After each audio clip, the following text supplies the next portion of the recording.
নমস্কার, আমি ইন্দ্রনীল। নমস্কার, আমি মৌমিতা। আমাদের চ্যানেলে আপনাদেরকে স্বাগত জানাই। আমরা এসে গেছি আরও একবার গল্প নিয়ে সাথে। আজ আপনাদের জন্য রয়েছে একটি রহস্য রোমাঞ্চে ভরা ছোট গল্প। গল্পের নাম চক্ষু ও কর্ণ। নীরেন্দ্রনাথ চক্রবর্তীর লেখা গল্প চক্ষু ও কর্ণ। রহস্য রোমাঞ্চে ভরা গল্প, একটি ডিটেকটিভ স্টোরি। তাহলে শুনতে থাকুন আজকের গল্প চক্ষু ও কর্ণ।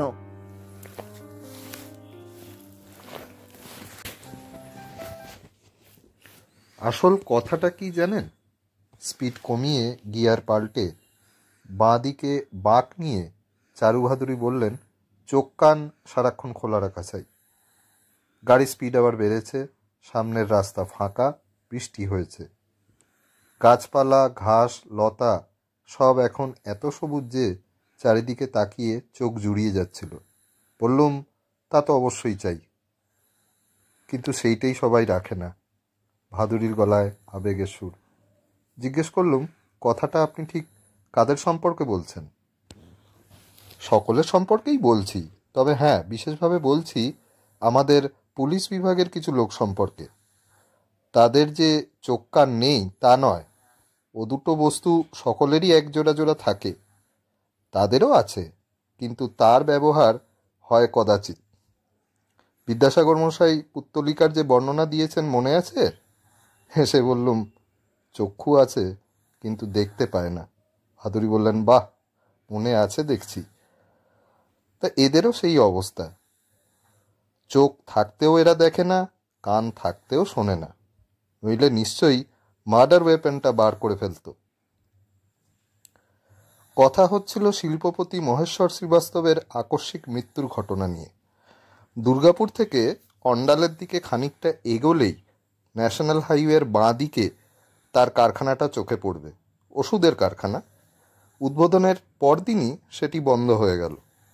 আসলে উদ্বোধন উপলক্ষেই কলকাতা থেকে পরশুদিন তিনি এখানে এসেছিলেন, কিন্তু এখান থেকে আর কলকাতায় ফিরে যেতে পারলেন না। দিল্লি রোডের ধার দিয়ে কাল ভোরবেলায় যখন তিনি মর্নিং ওয়াক করছিলেন, সেই সময় একটি গাড়ি এসে তাকে ধাক্কা মারে। গাড়িটা আর থামেনি, স্পিড বাড়িয়ে পালিয়ে যায়। মহেশ্বরের সঙ্গে ছিলেন দুর্গাপুরের বিখ্যাত কন্ট্রাক্টর গোপীচাঁদ বর্মা। তিনি গিয়ে থানায় খবর দেন। গাড়ির ধাক্কা খেয়ে পথের ধারে ঢালু জমি দিয়ে মহেশ্বর গড়িয়ে পড়েছিলেন। পুলিশ ঘটনাস্থলে এসে দেখতে পায় ঠিকই তাই, একটা কাটা ঝোপের পাশে মহেশ্বরের লাশটা পড়ে রয়েছে, মাথাটা একেবারে থ্যাতলানো। পুলিশ অফিসার রিপোর্টে লিখলেন, এটা একটা অ্যাক্সিডেন্ট। রেকলেস ড্রাইভিং দিনে দিনে বেড়ে যাচ্ছে, আর তার সঙ্গে পাল্লা দিয়ে বাড়ছে দুর্ঘটনার সংখ্যা। মস্ত একজন শিল্পপতিও তার কারখানা খুলতে এসে তেমনই একটা দুর্ঘটনায় প্রাণ হারালেন। খুবই দুঃখের ব্যাপার, কিন্তু কি আর করা যাবে? কিছুই যে করা যায় না তা নয়। যে গাড়িটা ধাক্কা মেরে পালিয়েছে তার সন্ধান করা যায়, কিন্তু তাও এক্ষেত্রে করা গেল না। কেননা গাড়িটা একেবারে আচমকা এসে এই কাণ্ড করায় গোপীচাঁদ এমন হকচকিয়ে গিয়েছিলেন যে গাড়ির নম্বরটা তিনি দেখে রাখেননি। মহেশ্বর শ্রীবাস্তবের স্ত্রী দুর্গাদেবী কিন্তু পুলিশের কথা মেনে নিলেন না।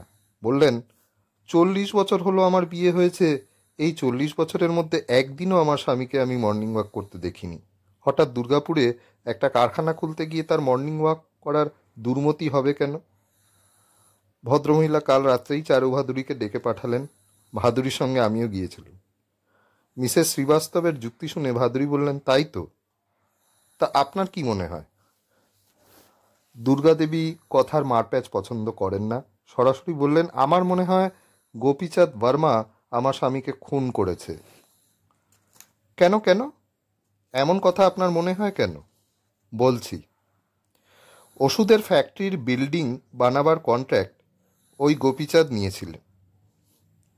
এখন আমাদের ইঞ্জিনিয়ার সাহেব বলছেন বিল্ডিংয়ের মাল মশলা সে অতি রদ্দি দিয়েছে, ফার্স্ট ক্লাস মেটেরিয়ালের পয়সা নিয়েছে, কিন্তু দিয়েছে থার্ড ক্লাস মেটেরিয়াল।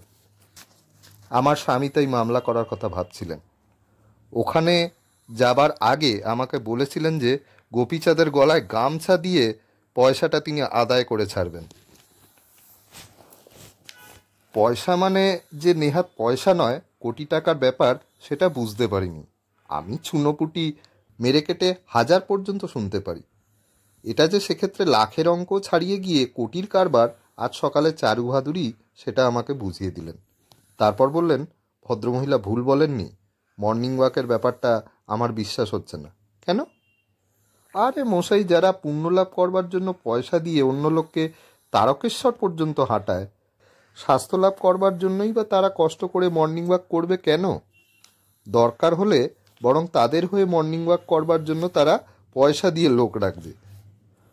কথা বলতে বলতেই আমরা দুর্গাপুর পেরিয়ে এসেছিলাম। ঘটনাস্থল যে থানার এলাকার মধ্যে পড়ে, তার অফিসারের নাম দুর্গেশ মল্লিক। ভদ্রলোকের সঙ্গে কথা হলো। তিনি বললেন, মার্ডারই যদি হবে তো অস্ত্রটা কোথায় গেল? গোপীচাঁদ বন্দুক পিস্তল চালাতে জানেন না, ছুরি ছোড়ারও ধার ধারেন না।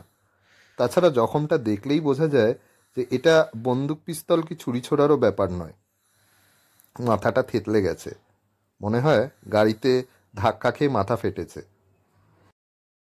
ইট কি পাথর দিয়ে কি ওইভাবে মাথা ফাটানো যায় না? যায়, কিন্তু ঘটনাস্থলের ধারে কাছে কোনো ইট কিংবা পাথর আমি দেখিনি। ঠিক আছে, কিন্তু আমি একবার ঘটনাস্থলটা দেখতে চাই। চারু ভাদুরী বললেন, একজন কনস্টেবলকে যদি সঙ্গে দেন তো বড্ড ভালো হয়। জায়গাটা আমরা চিনি না তো, সেই জন্য কাউকে সঙ্গে নিতে চাইছি।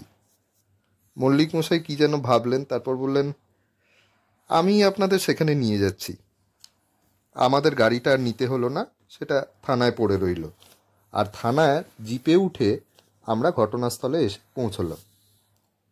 জিপ থেকে নেমে রাস্তার ধারের ঢালু জমির দিকে একটা আঙুল তুলে দুর্গেশ মল্লিক বললেন, দেখুন, ওই যে কাঁটা ঝোপটা দেখছেন, ওরই পাশে ডেড বডিটা পড়েছিল। ওর ধারে কাছে কি কোনো ইট কিংবা পাথর দেখতে পাচ্ছেন আপনারা? পাচ্ছেন না তো? ঢালু জমিটা ঘন সবুজ ঘাসে ঢাকা। সেই ঘাসের উপরে মিনিট খানেক চোখ বুলিয়েই ভাদুরী বললেন, না, তা পাচ্ছি না। তাহলে চলুন ফেরা যাক। এক্ষুনি তো ফিরতে পারছি না, মিনিট 2-3 দেরি হবে। ভাদুরী বললেন, তার কারণ? ইট পাথর এখানে দেখছি না বটে, কিন্তু আরেকটা জিনিস দেখতে পাচ্ছি। সেটা কিন্তু আপনারও দেখতে পাওয়া উচিত ছিল মশাই। কি দেখতে পেলেন? হলদে ঘাস। ঢালু জমিটা ঘন সবুজ ঘাসে ঢাকা। দেখে মনে হয় যেন ঘন সবুজের বিশাল একটা কার্পেট। তার মধ্যে খানিকটা জায়গায় ঘাস সত্যি হলদেটে।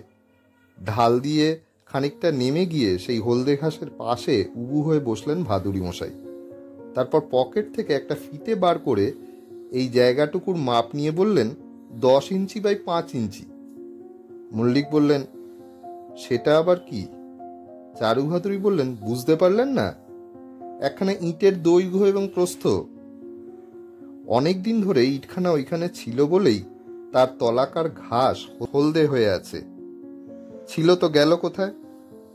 সেইটাই আপনাকে খুঁজে বার করতে হবে মিস্টার মল্লিক। কোনো লাশ পরীক্ষা করলে এই প্রমাণই মিলবে যে একখানা ইট দিয়ে মহেশ্বরের মাথা ফাটানো হয়েছিল। এটা মোটেই অ্যাক্সিডেন্টের ব্যাপার নয়।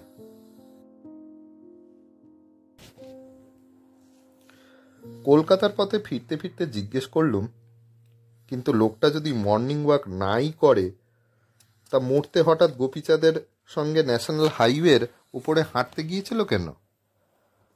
চারু ভাদুরী বললেন, বলা শক্ত, তবে একটা আন্দাজ নিশ্চয়ই করা যায়। কাছেই একটা ছোট্ট মতন মন্দির দেখলেন না?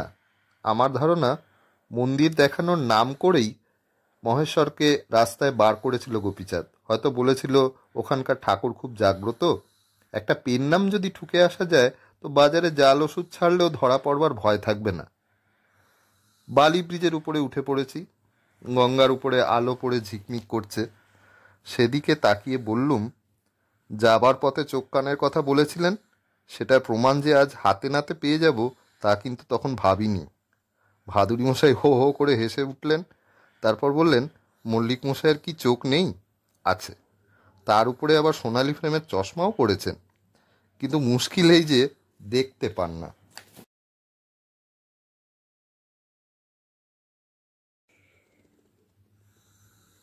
শেষ হলো আজকের গল্প, নীরেন্দ্রনাথ চক্রবর্তীর লেখা গল্প চক্ষুকর্ণ।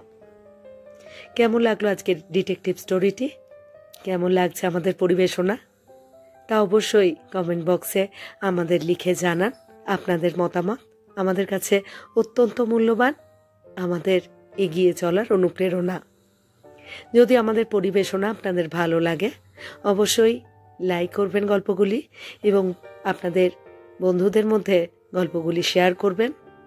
আর হ্যাঁ, চ্যানেলটি সাবস্ক্রাইব করে আমাদের সাথে থাকতে ভুলবেন না।